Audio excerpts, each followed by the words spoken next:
Kalau buat konsisten sebenarnya ini terlepas dari kalian lagi teman-teman lagi kayak mungkin handle brand atau kadang kan kita juga punya sosmed pribadi pengen personal branding ya di Instagram atau mungkin di LinkedIn. Nah, kadang kan ada tuh rasa-rasa kayak males gitu kan, nggak konsisten posting konten. Sebenarnya tips konsisten itu adalah ya harus melawan kemalasan itu sih sebenarnya udah paling bener gitu. Terus juga tentuin tujuannya gitu, tujuan teman-teman ingin berkonsisten di membuat konten tuh untuk apa kayak gitu. Apakah untuk apa namanya? Apakah teman-teman emang kayak lagi punya bisnis atau mungkin teman-teman lagi kayak mau membangun teman-teman as a persona gitu, misalnya persona maksudnya kayak mau jadi influencer gitu. Nah, itu harus ditentuin juga kayak gitu. Nah, kalau udah punya tujuan kayak gitu sih biasanya yang kedua ya tadi lawan rasa malas. Jadi setelah lawan rasa malas terus tentuin tujuannya, nah itu biasanya nanti akan hilang sendiri sih. Terus ya bikin perencanaan juga sih itu udah paling bener juga. Kayak coba aja bikin draft. Misalnya teman-teman nih mungkin ada yang lagi mau mulai-mulai nyoba-nyoba gitu ya, mau jadi influencer misalnya di selebgram lah ya, di Instagram contoh gitu. Atau sekarang di TikTok juga lumayan banyak sih. Nah, itu mungkin bisa setelah melawan rasa malas, terus punya tujuan, oh pengen terkenal gitu, misalnya ya, sesimpel itu. Em, Ya bisa mulai bikin kayak draft sih, misalnya, oh kan mungkin kalau sebagai influencer gitu, itu kan kayak mungkin brand belum ada yang masuk gitu ya di awal-awal. Nah, itu kan mungkin bisa bikin plan dulu tuh, misalnya buat sebulan ke depan mau posting konten apa. Misalnya, oh hari ini mau bikin postingan tentang mungkin coffee shop yang lagi hits di Bandung gitu misalnya buat yang tinggal di Bandung misalnya ya, gitu. Nah, kan mungkin bisa mungkin hari pertama itu terus nanti 3 hari kemudian kontennya mau tentang apa ya misalnya bikin tempat yang misalnya a day in my life misalnya kayak gitu itu kan bisa bikin-bikin konten kayak gitu. Jadi mulai dari perencanaan juga sih setelah tujuan kayak gitu, jadi biar teman-teman juga jadi termotivasi bikin kontennya. Kebetulan saya juga selain praktisi digital marketing, content marketing dan sebagai employee di tech company, sebenarnya saya juga ini jadi tamparan juga sih buat aku sendiri karena apa namanya aku juga sebenarnya dulu punya blog karena suka traveling. Itu tuh dulu konsisten banget nulis gitu kan. Kayak sampai sebelum pandemi lah, 2020 tuh konsisten banget nulis kayak sebulan tuh sekali adalah postingan gitu. Tapi kayak ini udah 4 tahun terakhir kayak udah nggak nulis lagi. Padahal after COVID tuh kayaknya sering pergi-pergi juga gitu. Nah itu sebenarnya yang bisa, itu jangan ditiru ya. Eh, Sebenarnya emang nulis karena hobi juga. Tapi itu jangan ditiru. Intinya harus konsisten lah dan lawan rasa malas itu. Terus tadi yang kedua, bagaimana cara menghadapi komen-komen apa netizen toksik? Wah, ini eh jujur saya bukan influencer ya. Aku bukan influencer juga. Tapi em, gimana ya kalau ngadapin komen-komen toksik ya? Sebenarnya ya sesimpel kayaknya nggak usah dipeduliin aja sih sebenarnya. Walaupun susah ya pada prakteknya. Cuman ya udah jangan apa namanya? Jangan dipeduliin aja sih mereka kayak gitu.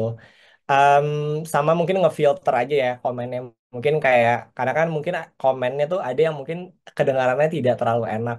Filter di sini dalam arti oh kalau misalnya komennya mungkin kurang enak tapi mungkin itu bisa membangun kalian menjadi pribadi yang lebih baik ya kenapa enggak, ya udah tampung aja. Tapi kalau yang emang bener-bener jahat gitu ya, misalnya ngatain kayak misalnya eh, hidungnya kayak abis oplas misalnya gitu, atau badannya gendut banget kayak sorry ya kayak babi gitu misalnya, ya itu udah mendingan di blok aja kayak gitu. Cuman kalau yang komen-komen yang apa ya mungkin yang kayak misalnya apa ya mungkin kayak oh eh iya nih apa eh kok badannya bagus ya kayak gitu, gimana caranya itu kan mungkin tuh bisa jadi kayak motivasi buat kalian jadi maintaining healthy lifestyle kayak gitu itu kan, jadi lebih pintar-pintar filter komen juga sih sebenarnya begitu. Mungkin itu karena aku juga bukan influencer ya, jadi mungkin itu yang bisa dikasih tipsnya. Oke, thank you Kak Dio. Jadi intinya harus banyak-banyak sabar ya kalau ngadepin komentar-komentar toxic tuh ya, Twitter. ngefilter juga mana yang harus dibuang dan ya yang bisa kita ambil gitu. Oke, mungkin satu karena waktunya udah melebihi batas kontrak gitu ya. Jadi aku pengen ini aja satu kali terakhir pertanyaan dari aku ngeliatnya ada peserta yang dari tadi semangat banget. Mungkin langsung on mic aja dari Kak Devan deh, dari Kak Devan dari tadi soalnya. Halo, malam Kak Dio. Iya, malam. Ya. Saya Devan, Kak. Mau nanya, Kak, di antara ke jenis-jenis konten, itu konten yang paling sering ngetrends itu apa konten edukasi atau entertainer atau apa itu, Kak, dari pengalaman Kakak?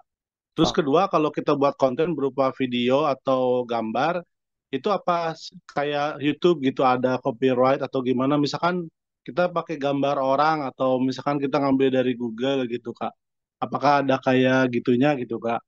Terus yang ketiga, kan sekarang lagi rame tuh apa Facebook Pro ya. Istilahnya kalau bikin konten semakin banyak komen semakin viral gitu ya Kak ya. Apa sama kayak gitu juga sekarang perhitungan algoritma apa atau apanya saya kurang ngerti gitu Kak. Terus kedua, terus selain Google Trends untuk lihat trends yang memang eh, apa eh, apa ya disebutnya kan Google Trends itu ngelihat trends yang lagi ini di dunia gitu. Ada tools lain nggak Kak istilahnya gitu yang nggak berbayar gitu Kak. Terima kasih Kak. Selamat malam. oke, makasih banyak Kak Devan untuk pertanyaannya. Mungkin tadi satu-satu kali ya. Jadi yang pertama itu tadi, sorry, boleh diulang? Jadi yang pertama itu yang konten yang sering ngetrend itu dulu Kakak buat itu lebih banyak konten jenis apa Pak Kak? Apa kayak semacam konten edukasi Kak atau entertainment atau berupa apa gitu Kak? Yang dulu Kakak pernah bikin konten Kakak dulu pas awal-awal mungkin bikin konten gitu Kak. Hmm, Ya itu yang pertama. oke. Em, Pertanyaan menarik sih. Tapi kalau untuk jenis konten sendiri, kalau dari pengalaman saya sendiri gitu ya, ketika buat konten, balik lagi sebenarnya tergantung biasanya dari target audiensnya biasanya sih untuk tren seperti apa gitu. Biasanya kalau untuk mungkin kalau untuk kayak em, ya untuk usia-usia awal ya, untuk usia kayak 20-an awal ya 20-30 lah. Biasanya sih konten-konten yang biasanya dia tap in ke apa ya misalnya konten-konten kayak tadi meme atau jokes atau parodi terus dia tap in nih sama si brandnya kayak gitu. Mungkin kalau sekarang misalnya kayak lagi ada series yang lagi hits misalnya di Netflix gitu dia nanti tap in mungkin bikin parodinya terus nanti di tap in ke apa namanya ke brand itu sendiri itu jadi konten tuh biasanya akan tren sih di um, umur-umur kayak buat Gen Z, milenial, ya milenial akhir lah gitu. Em, tapi kalau mungkin kalau udah ngomonginnya kayak usia lanjut gitu ya, kayak mungkin 40 gitu, itu biasanya konten-konten yang mungkin bentuknya lebih ke artikel, kayak blog, kayak gitu. Itu mungkin bisa lebih lebih apa ya? Mungkin tuh lebih lebih appealing buat mereka karena kan mereka pengennya yang lebih struktural, yang lebih banyak baca gitu kan biasanya kayak gitu. Atau ya bisa ke YouTube juga sih biasanya kalau untuk target audience di umur lanjut biasanya sih gitu. Ya balik lagi tergantung dari beberapa faktor juga sih Kak sebenarnya untuk apa namanya untuk jenis konten yang viral ini.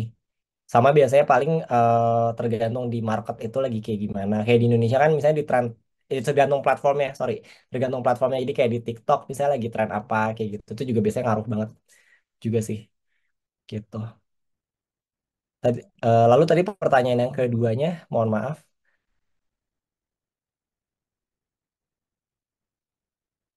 boleh mungkin kenapa? Halo?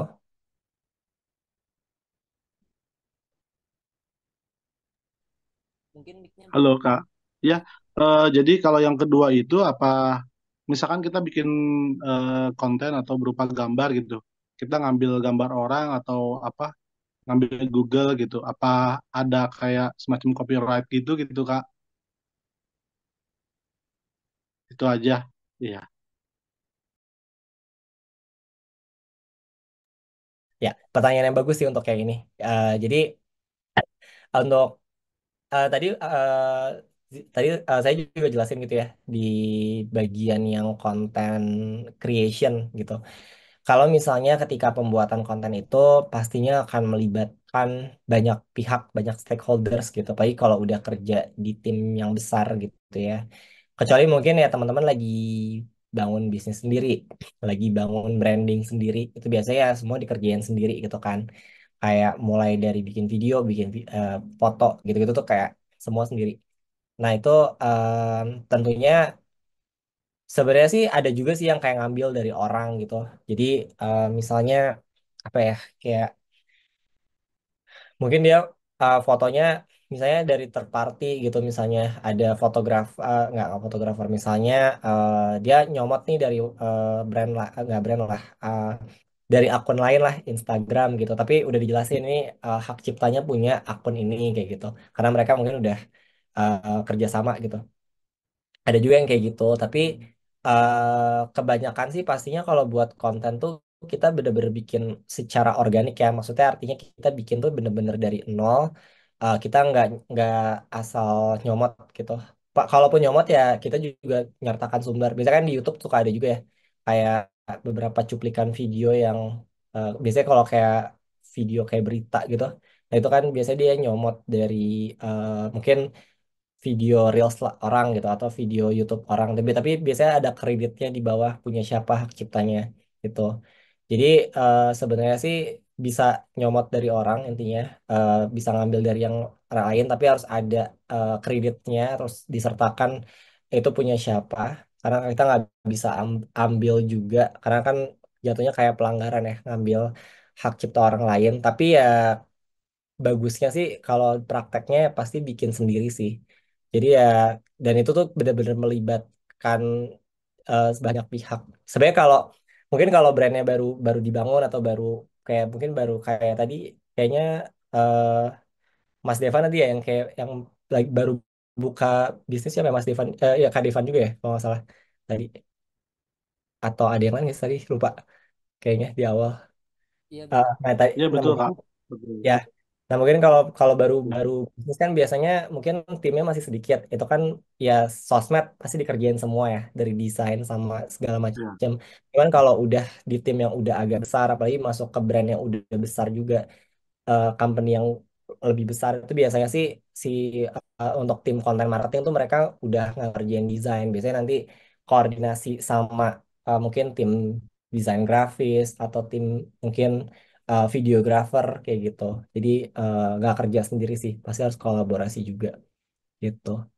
Terus tadi pertanyaannya ada lagi ya tadi apa Oh iya. lagi ya? Ya, iya, ini jadi ganti aja pertanyaannya. Pengen lihat ini Kak, yang konten Kakak buat gitu boleh nggak di-share gitu sebentar? Atau gimana gitu, yang dulu pernah Kakak Eh, buat gitu.